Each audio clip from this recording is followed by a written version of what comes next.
Après la publication de ces 3 livres, l'écrivain Khalifa Touré entame une tournée de vulgarisation de ses 3 œuvres. À Ross Béthio, cet enseignant de formation revient sur cette étape de ses activités et remet en orbite l'histoire du Waalo qu'il a relayée dans l'un des ouvrages.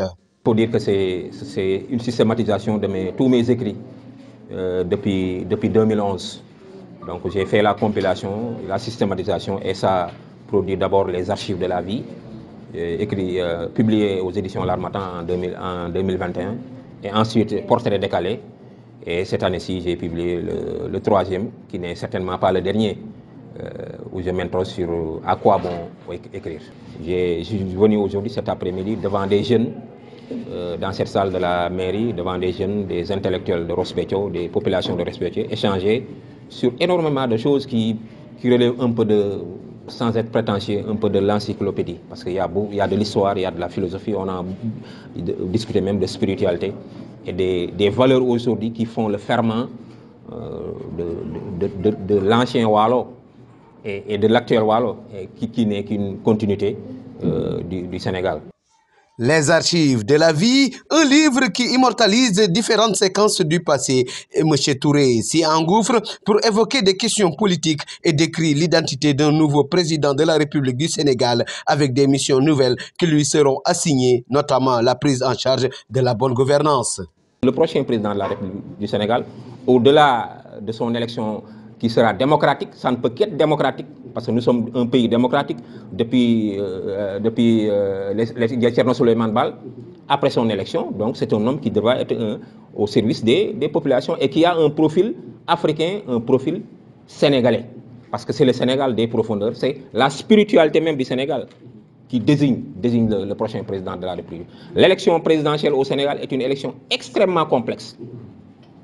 Elle n'est pas seulement basée sur la raison.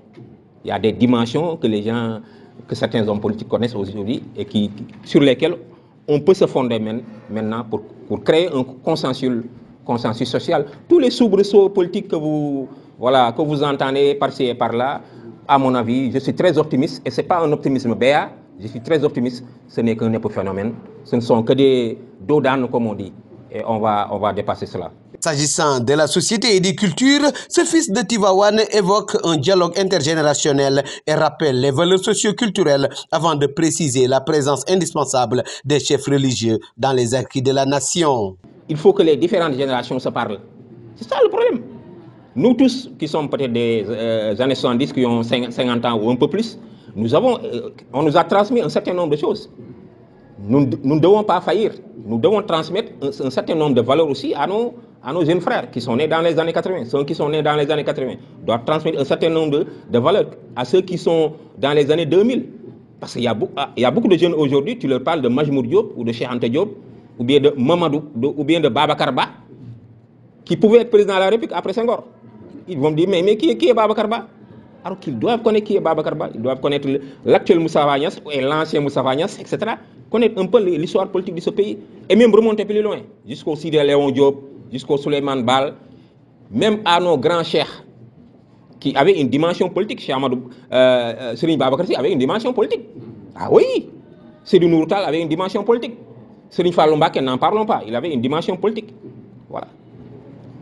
Il y a un texte dans les archives de la vie où je dis que c'est dans le texte intitulé « Religion et politique vont-elles ensemble ?» Je dis dans ce texte que nos chefs religieux et les intellectuels africains sénégalais ont cofondé l'État du Sénégal.